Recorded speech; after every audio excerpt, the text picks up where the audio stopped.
So, hi everybody, this is the Sunday webinar and I'm here with Carwyn, which some of you may know from the Club Soda community.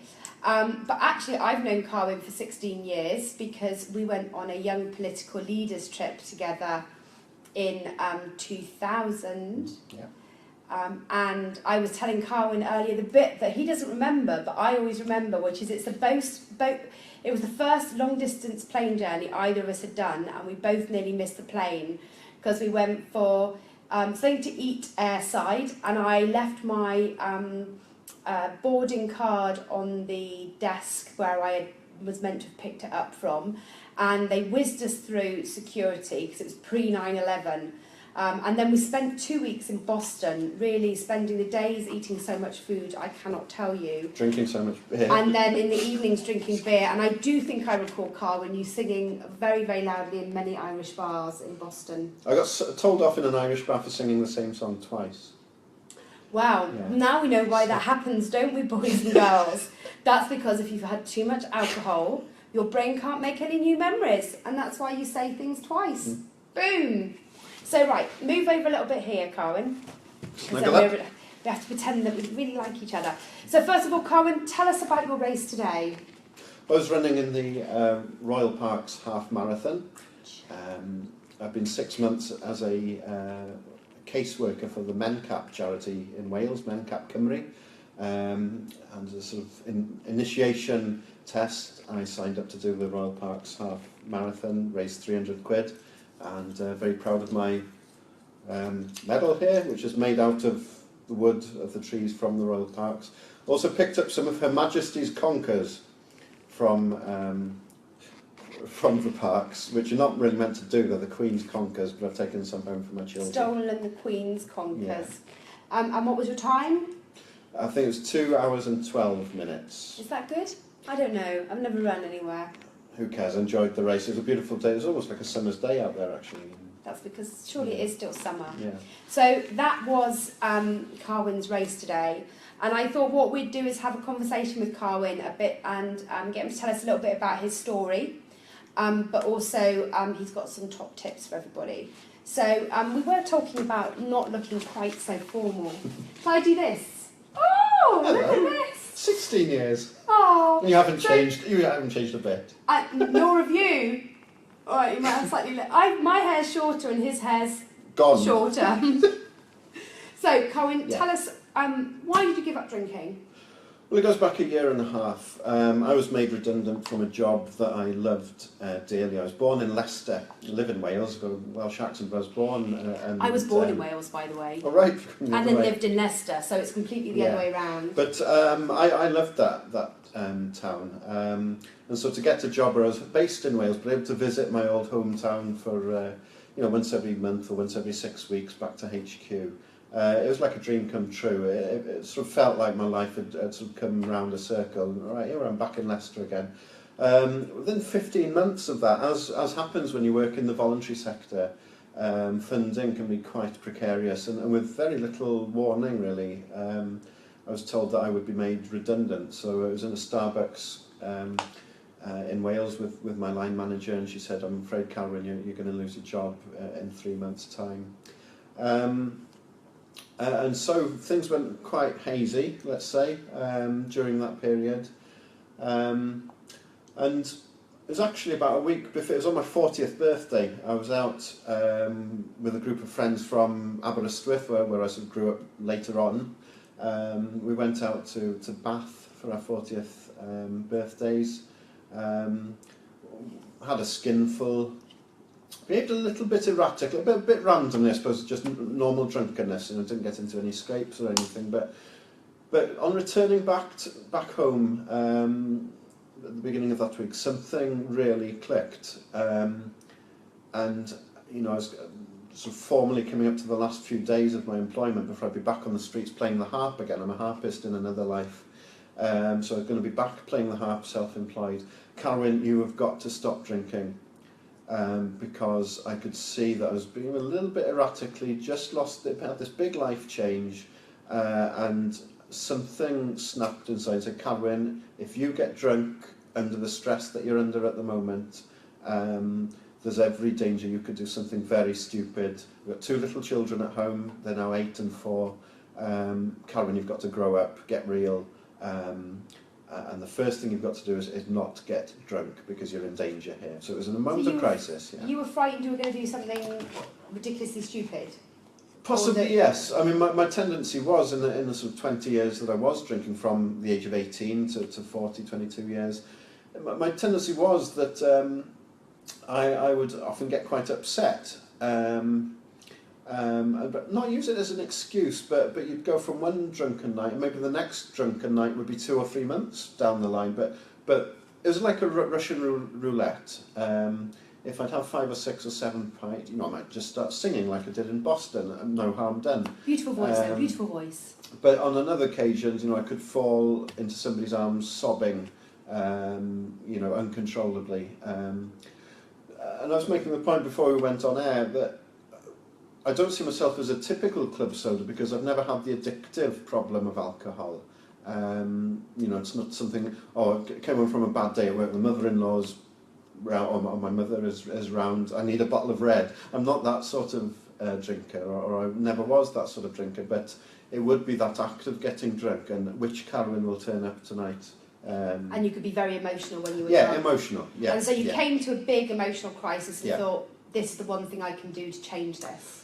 Yes, or at least make a start and try and take some sort of control and take some sort of direction, even though I was in a very, very bad place when I did that. And as a consequence, just after doing that, there were perhaps 4 or 5 occasions, and I can count another one in the last 2 weeks where, which I'd add as as another one, where mixing the occasion, it might be my redundancy sort of leaving party I had in Leicester, or it was a friend's wedding and his stag night. I was down in London for Terry Wogan's memorial service a couple of weeks ago. He's a guy very close to my heart, perhaps because of the musical side. I'm a musician and I loved the music that he played. It always got under my skin, it made me very weepy. Mixing alcohol with any of those occasions would have been asking for trouble, particularly under the stress that I've been under. So you decided on a course of action when you were feeling vulnerable and stressed, to realise it was something you could do to change it. Yeah. So why are you still not drinking? Surely that's gone now. You can get back on it. Yeah, and very occasionally I'll think, well, why not just go out, for a couple of pints? It wouldn't do any practical harm. I've got a couple of favourite old beers that I used to like in Southwold in Suffolk, the Adnams Brewery, sort of light summer ales, which I loved, and I miss a little bit. But I think the key word is discipline. It's like having, if you like, a McAfee or a Norton virus scan running through your life. Life goes up and down. Still got some very tough issues at home and bringing up 2 children. My wife is currently off sick from work. That brings a whole new set of issues. But what you've always got is that sense, built up an institution over the last year and a half. And it's been very worthwhile, and I think the prize of keeping that going, hopefully for life, is worth much more valuable than slipping into 1 or 2 pints with the lads. So you feel that sobriety has given you that resilience to deal with whatever life throws at you? Very much so, yeah. It's almost like a comfort, that okay, this is going really bad, this is going really difficult, but I'm not drinking. I think one word that came to mind as I was pondering all of this a few months ago, the word advantage. Whatever the circumstances are, when you wake up, that I have an advantage over perhaps thousands, maybe tens of thousands of people who are waking up. Pause, and it should reconnect. Yeah, reconnected. So, say that again. That word advantage. You're waking up, no matter what the circumstances are or how, everyone goes through a little depression or a little anxiety. That key word advantage, almost like in a tennis match. You're in the advantage court now, and there's tens of thousands of people waking up with hangovers this morning. I'm not one of them. I can turn this up. Yeah. And I'm getting a sense of what you're valuing, what you've gained in terms of that stability of your emotional self. Yes, absolutely, yeah. So, and I think it's really interesting for me. Last night I went to an arts event where I took part in, as you do, when they ask for volunteers. I go, yeah, me! I want to be on stage with a drag queen with a beard. I want to be that person. She hasn't changed at all, you know, I tell you. And so, and then we did this yoga thing where you drink a shot while you're doing yoga. And I looked at it and I thought, oh, I can't drink that. And then I thought, well, actually, it's only a tiny bit. Does it really matter? Because I don't think I will actually drink just because I've had a little bit of drink. And then I went through that little pondering process, and I thought, no, I'm just going to do this and not drink the shot that because I actually don't want to. And always it comes back now to, for me, the fact that I value what I've gained so much. I really don't want to lose it, and that's in terms of my emotional resilience. My ability to be a pain in the arse, which I enjoy with great passion, and also the relationship that I have, which with UC, which is very, very valuable to me. He's never known me as the horrible, red-lipped, drunken Laura Willoughby, and I don't want him to ever meet that person.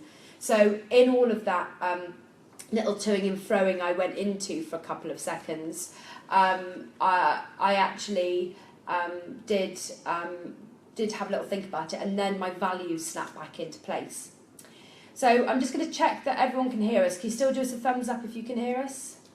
I can see that Sian Harris from Wales has put Oggy, Oggy, Oggy. So, oi, oi, oi, Cymru am byth, Sian, siwmai. So Spanfach. Maybe we'll and the rest. meet up. Yeah, maybe we'll meet up one time. Anyway, nobody's putting thumbs up yet. People have got their thumbs up. Okay. Good. So Carwyn, we talked a little bit. You've written a list of bullet points of things that you've discovered since giving up drinking. Yeah. Tell me about those. Well, if we go back to that sort of, eliminating that erratic or unstable behaviour, I think what I've come to learn is in the past, I've moved around the place, Leicester to Aberystwyth to Glasgow to Cardiff to Llanelli, where I am now, putting roots in a place for a different period of time and then having to move on. I've changed jobs more times than I care to remember over the last 10 years or so. It's something like 8 or 9 or 10 job changes, sometimes going into self-employment as a musician. So I think there's been a bit of instability. My parents divorced. It was quite an unhappy marriage that they had towards the end. That instability has been there. But I think now, having been alcohol-free and using it as a sort of cornerstone, and then being able to think a little bit about mindfulness and simplicity. I browse these things. I'm an absolute Twitter addict, and you come across these little sort of positive thinking accounts on Twitter, and just dipping in and out of those, and being able to visualise a simpler, less complicated, trying to take that complexity and that instability out, and focus on what do I want to be doing when I'm 70 or 80? I want to be out walking, Pembrokeshire Coastal Path or in the Cotswolds. Playing your harp on the street. Playing the harp. I don't intend to retire. I think I'll always be a harpist till I drop. Geocaching, a very geeky hobby that involves looking for Tupperware boxes with a GPS system. I love football. I support the mighty Wombles. And that brings me on to another point that I've learnt. When I was in this sort of crisis point, I met somebody at work who was very... She'd worked for Relate and done a lot of relationship work and things. And she said, Carwyn, you have to do what you love. And that's a message that I've taken on board. And I think that is a message, whatever it is, no matter how geeky or stupid or daft your hobbies are, try and spread the eggs of your life across as many baskets as possible. So if one of them gets hurt, you've still got a broad range of stuff going on in your life. I think where I've suffered is with stuff like bereavement and loss, losing friendships moving on, jobs moving on, homesickness. I still I'm out in West Wales. I'm very Welsh in some ways and love Wales, love the Welsh language. But still have that childhood connection to England, which I miss. So homesickness, bereavement, loss, friendships, jobs changing. Life is tough and changes, and adapting to bereavements and loss, and clinging on to the things that you love, and loving and cherishing those things. Because I think a lot of the stuff behind alcoholism or drinking or whatever it is, or compulsive behaviour or gambling, or it stems from loss. It stems, I think, from various types of personal loss. And I think that's where I've learned in my journey is getting to the roots of that sort of loss, I think. And it doesn't have to be big loss, actually, because as you grow up and you do this adulting thing, you begin to lose those aspirations you had. So we met when we were young politicians. Neither of us are actively involved anymore. We were full of gum and gusto, and actually the fact that we're not so engaged and politics is going on without us in some ways is a bit of a loss. It's a loss of a tribe. I feel very weepy when I think about them not spending as much time with some friends that I used to. And that so we do lose lots as we get older. We also gain lots, but we lose lots of those simple pleasures in life. And I think that's something really important that you said, that changing your drinking and not drinking anymore is a cornerstone to getting all of those things back. Being able to find the time to reconnect with those things that were important to you when you were younger. Just because you're older doesn't mean they're not important to you anymore. And so, you know, when we talk about finding distractions and other things to do instead of drinking, actually it's about reconnecting with those things that you enjoy, and they may be incredibly simple, like finding, you know, geo targets in a Tupperware box. It doesn't matter if it floats your boat and it makes you happy and it puts a smile on your face. That's really important. And you're not just reconnecting with those things so you don't drink. You're reconnecting with those things because losing them is the reason why you started drinking in the first place, because the stress of being an adult sort of took all those things away, and you need to reconnect, whether they're friends, whether they are, you know, dancing your tits off in an alcohol-free nightclub, whether it's doing any of those things. So going back, reflecting on your life, remember the things that put a smile on your face, even if it was a very small thing that takes not very much time, is definitely worth doing.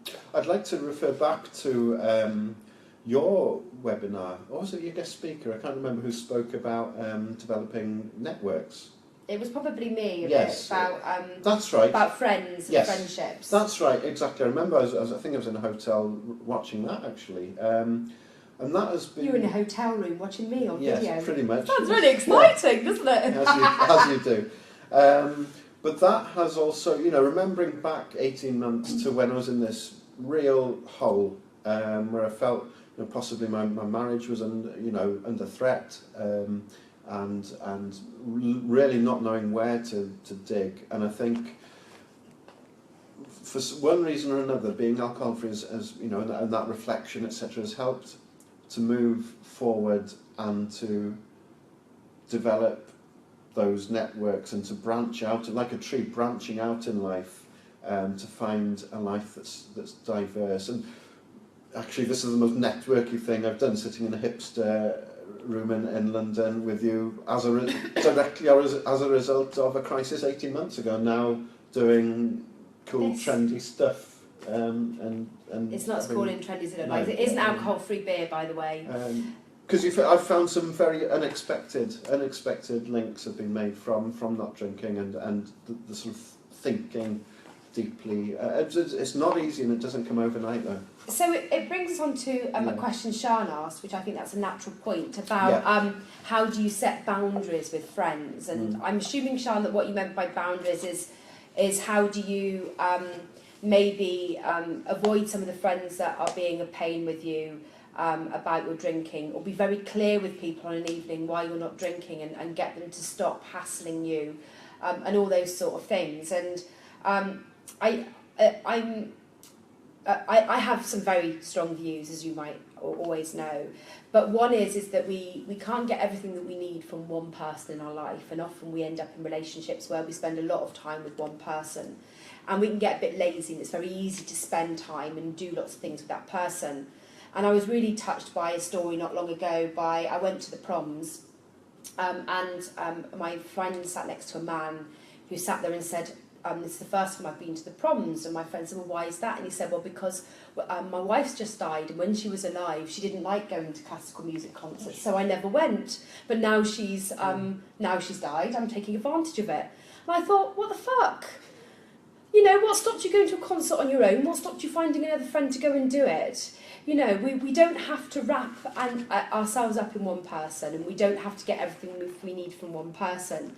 So do begin to, first of all, think through who your friends are, what you like doing with them, what it is that they bring to you. You remember when Harriet talked about radiators and drains. You want people in your life who are radiators, who aren't always draining you.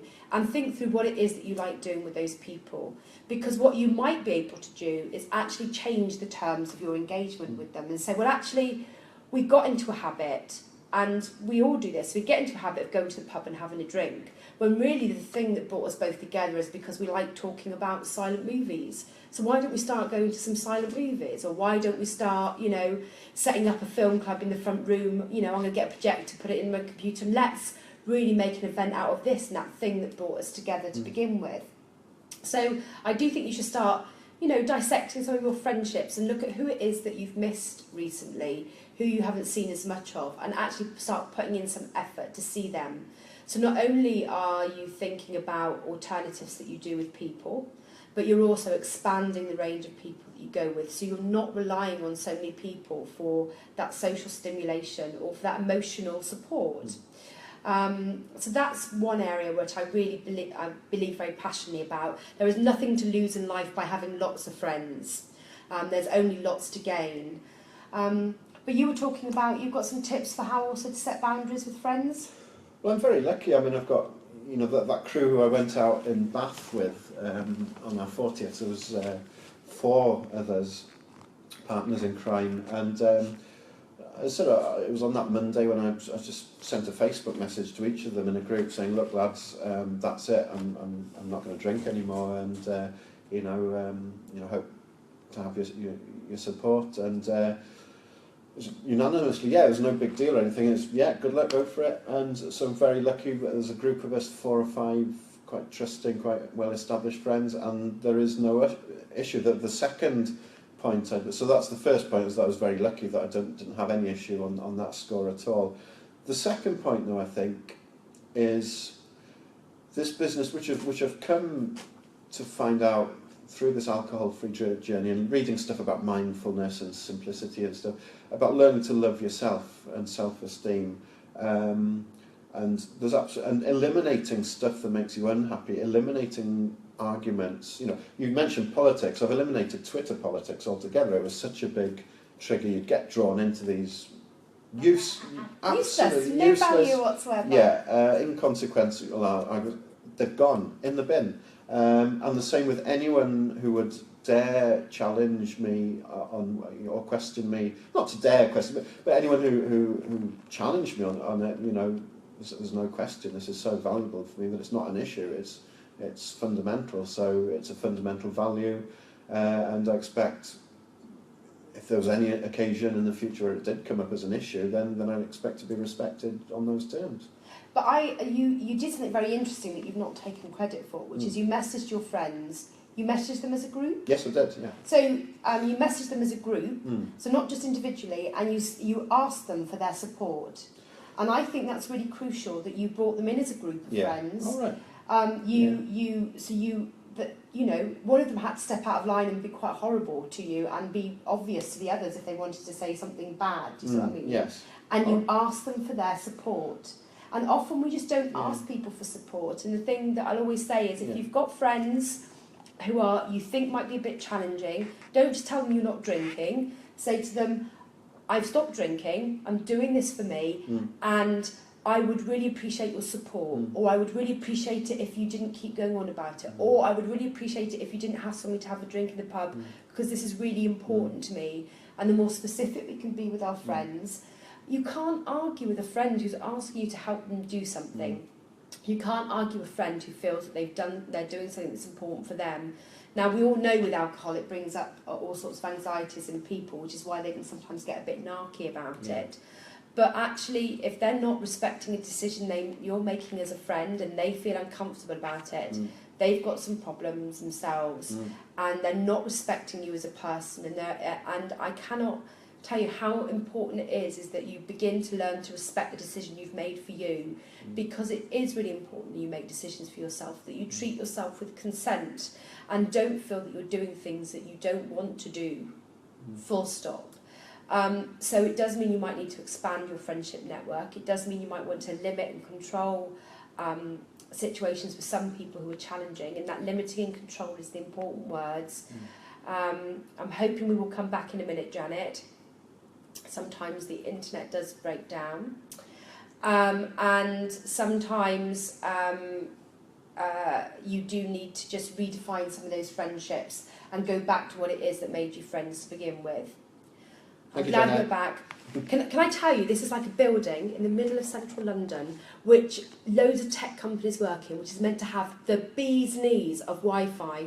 Cuts out all the time. So just for you, those of you who are always going, the rural areas get it bad, they can't even manage it in the middle of the city. On a weekend when hardly anybody's using the internet here. So anyway. The other thing we're going to talk about today is, because we had a really interesting conversation about a picture that one of our members put up, and you wrote her name down. Yes, Melissa. So Melissa put a really cool picture up about Blips, and you wanted to talk a bit about Blips. Yeah, I did, because Blips, I think, is a recurring issue on... so I sounded all Gavin and Stacey, what's recurring? What's recurring, and what's recurring on this site often is Blips. And this debate about how soft should we be on people who have blips, or should we give them a cane, 6 of the best, where is that line? And I'm probably on the sympathetic side, and I think Melissa's graph, where it sort of generally goes up, there's a blip that goes down and then you back up, sort of opposite to what's happening to the British pound at the moment, But there's an excellent graph because it puts the blips in context, and I've got 2 other little metaphors that I was thinking about on the tube as I came up here today. My daughter came home the other night with 8 out of 10 in her spelling test. She's 8 years old, and what would your reaction be if your child came?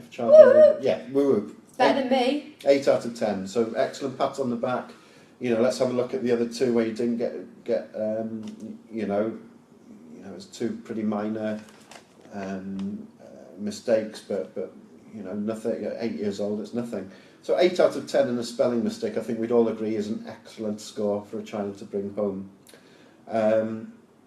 Similarly. Okay, we're back. Just saying, football. Hi, Richard from Bristol City fan. It's a new friend through Club Soda, Richard Scantlebury, I think is, yeah. I have yet to meet. I look forward to meeting one day. We'll have a Bristol meet-up soon. Yeah. If you think of last season's miracle football season, where Leicester City won the league, they lost 3 matches last season. Now, do we say that Leicester City had a bad season because they lost 3 games? Well, no. They won the league. There were a 5,000 to 1 chance to win the league, That means that they'd have to replay the Premier League 5,000 years and Leicester City would win it once. That's how good Leicester's achievement was last year. Do we say that Leicester had a shitty season because they lost 3 games? Well, no. It was one of the most historic sporting events, certainly in the UK, if not in Europe and beyond. So we have to put it in context. I'm sure Leicester City worked on the 3 games that they lost and had a good look at themselves. Just as I'd look at the 2 mistakes that my daughter made, but you look at the mistakes and you move on to the next spelling test, or in football terms, to the next match, and you put those blips, if we get back to alcohol, Melissa's graph, you've gone 6 weeks alcohol free, you've had a drink. That does not wipe away the previous 6 weeks. And all the learning. It's and all the mindfulness and all the deep thinking and whatever else you're doing as well. It's 1 drink in the context of 6 weeks, which, for somebody if you've been routinely drinking, is a phenomenal achievement. And then you'll go on for your next 6 weeks, 8 weeks. You might have a binge after 3 months and feel terrible, and so you should. Perhaps it was a bad lapse in discipline. And you address it, you accommodate it, and again you move on to your 6 months, to your 8 months, to your 12 months. And the dangerous part is when you believe that only 100% perfection can do, and so you hit the fuck it button and you give up. Yeah. We did have that debate last week about whether we're too soft on people who have lapses, and I would say the way for us to be tough is to ask more questions from people.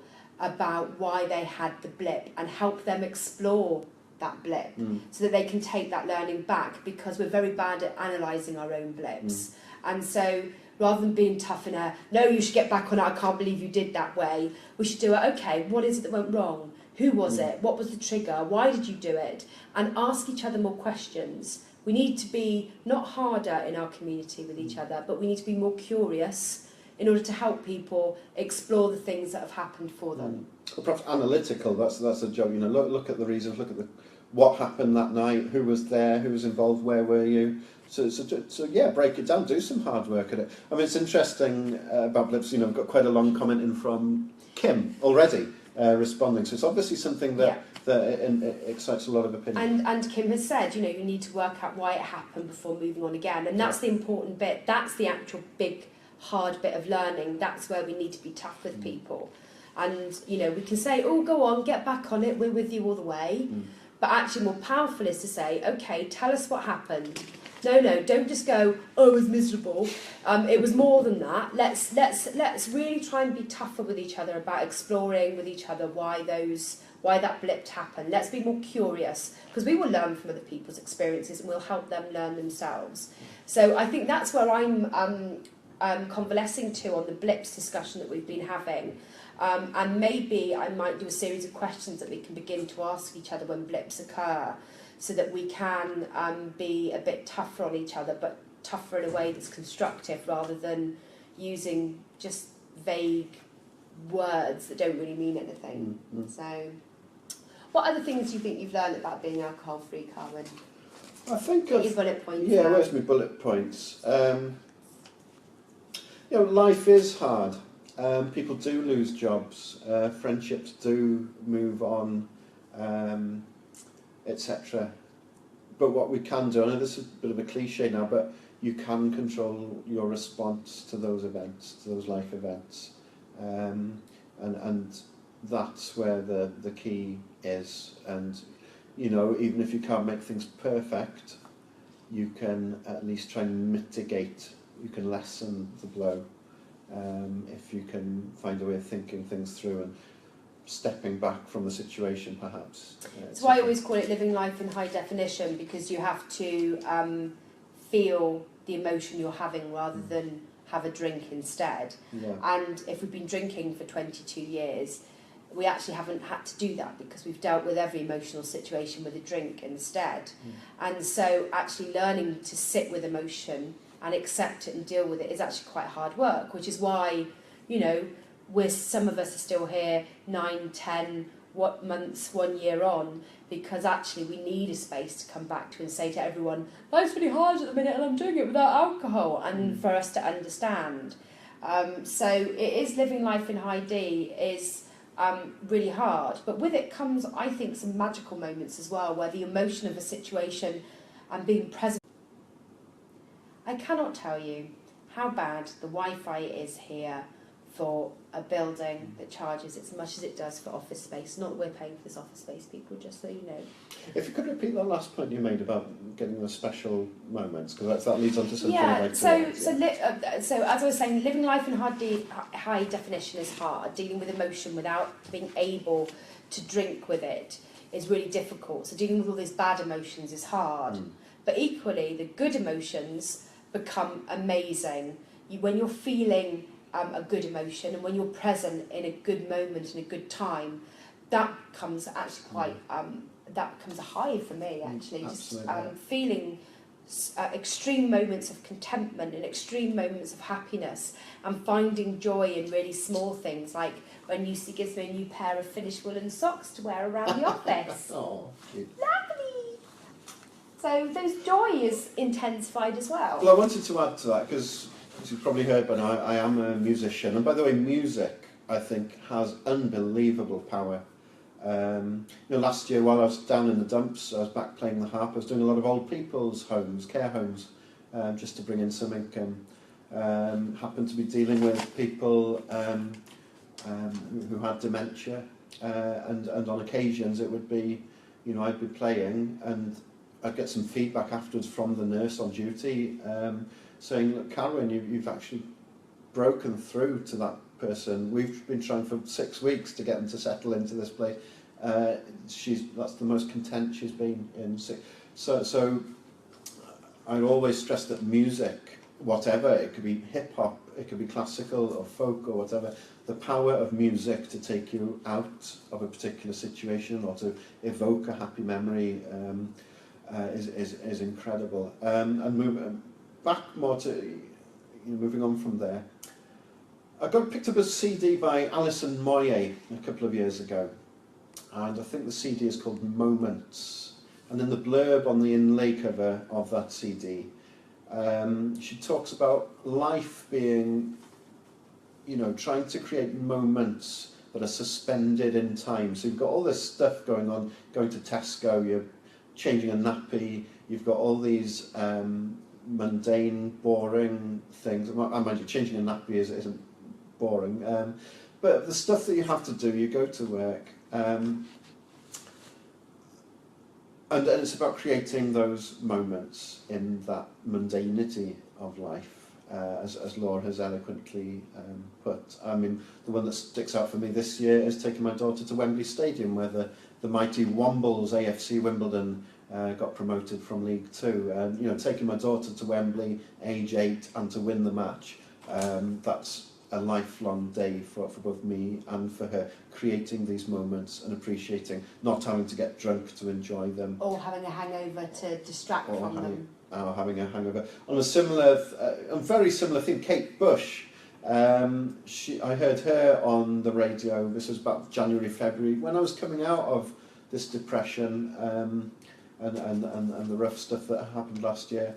She's got a song, it's not played very often and it's quite long, it's called These Moments Given Are a Gift from Time. So a similar sort of theme, creating these special moments, these moments that stick out in your life, to treasure, that life is a sort of a treasure basket of memories that you can dip into, dip out of. And that, that stuff is not, I've stumbled on a lot of that stuff. What I'm trying to do is convey a lot of what I've stumbled on really, just through feeling and reading bits and pieces, hearing, a great song, and having just stumbling on stuff, and hopefully that I'm conveying some of that journey through here today. And it is about realising that those moments of discomfort you're having now can lead to moments of great comfort and joy later on. You will get there. Like I say, that feeling uncomfortable without a drink in your hand at a social situation now, if you can stick with it, won't feel abnormal at all in a year's time. It really does begin to click. I was thinking, Carwyn, now I've taught you how to do live streaming, you could come on with your harp one day. That'd be lovely. And you can play us a song. Yeah, it's so exciting. I love listening to his harp music. Well, there's one point that's just come into my mind. We were talking about it before, and that's Christmas. And so, I mean, this time last year... So it's October. You've just mentioned Christmas. I've just mentioned Christmas, sorry. This time last year in October, I was in a hotel in Liverpool, for one reason or another, in a really dire strait, and it was a key moment because I ordered a J2O. I could have drunk the bar dry. I was in one of those moods. I had a J2O and went to bed. That was a key moment. And then a couple of months later, we got to Christmas. And I find Christmas is a tool, because Christmas is something that links our childhood, our teenage life, our adult life, bringing up children, and through into old age. Christmas is one of those little institutions that's there. And now how we're mindful that we're coming up to Christmas in a couple of months, use Christmas as a weapon. Remember the good Christmases. I know Christmas can be torture. I've been through some torturous Christmases back home, especially when Mum and Dad were fighting. It can be a cruel and horrible and lonely time. If you can perceive Christmas, use the music, use the lights, the shopping, bit of comfort shopping. Remember those good times as a child. If you've got children yourself, use Christmas as a means to spoil yourself and spoil them. And that's how, because I'm sure there'll be a lot of stuff coming up at Christmas time on this site. I enjoy not buying presents at Christmas because we don't do it in our family, Right, so okay. it's quite cool. Whatever floats your boat. But we will be doing a webinar on how to get through Christmas, Yes. which Louise will be running, and yeah, and I'll keep my really bar humbug views to myself on Christmas. But you're right, there are link events. Learning to do events that come along regularly, like Christmas, which can be really key.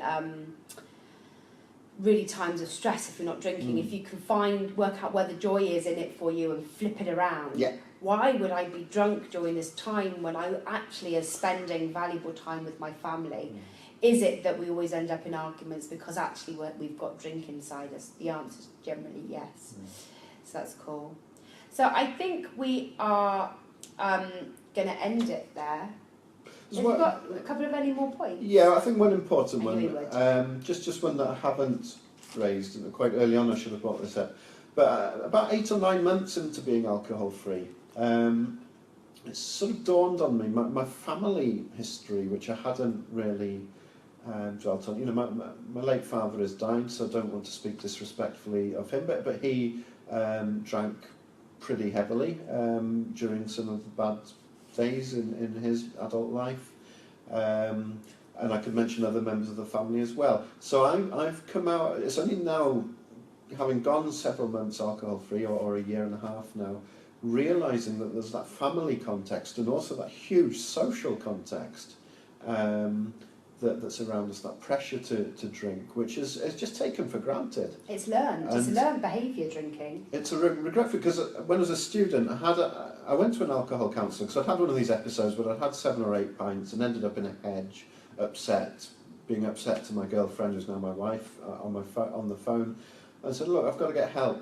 And it's just my only regret that the counsellor never mentioned alcohol-free as an option. We looked at various strategies of cutting down, which helped, and I was able to identify key situations better.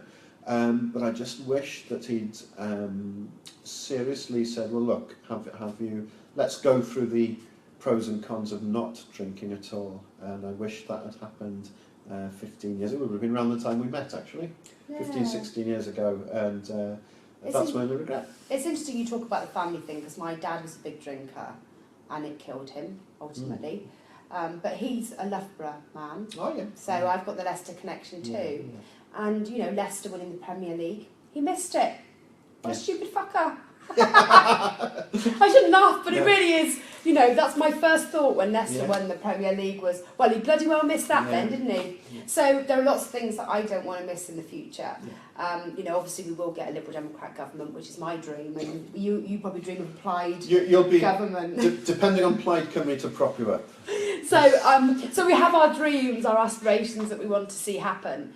And, you know, you can make them happen if you put alcohol-free or really changing your relationship with alcohol as your cornerstone. And you used that phrase earlier, and I really think that's important. This isn't just drinking, isn't just this one thing on its own that you're changing. It becomes the cornerstone habit to huge other things that you can open up in your life.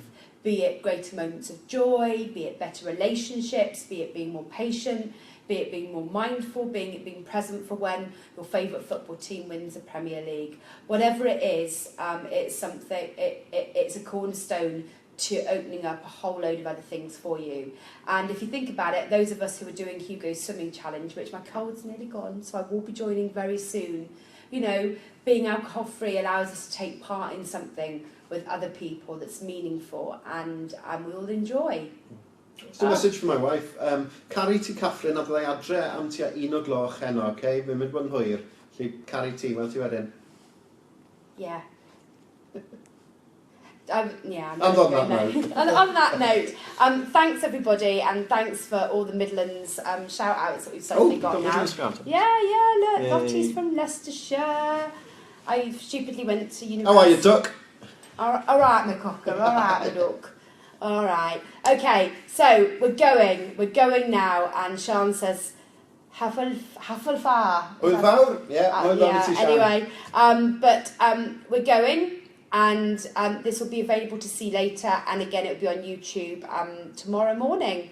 I've been in work all day and I'm now going home. We're leaving the forest. And look, let me give you a big hug. Farewell, Thank adieu, you. auf Wiedersehen, goodbye. It's so lovely to see him.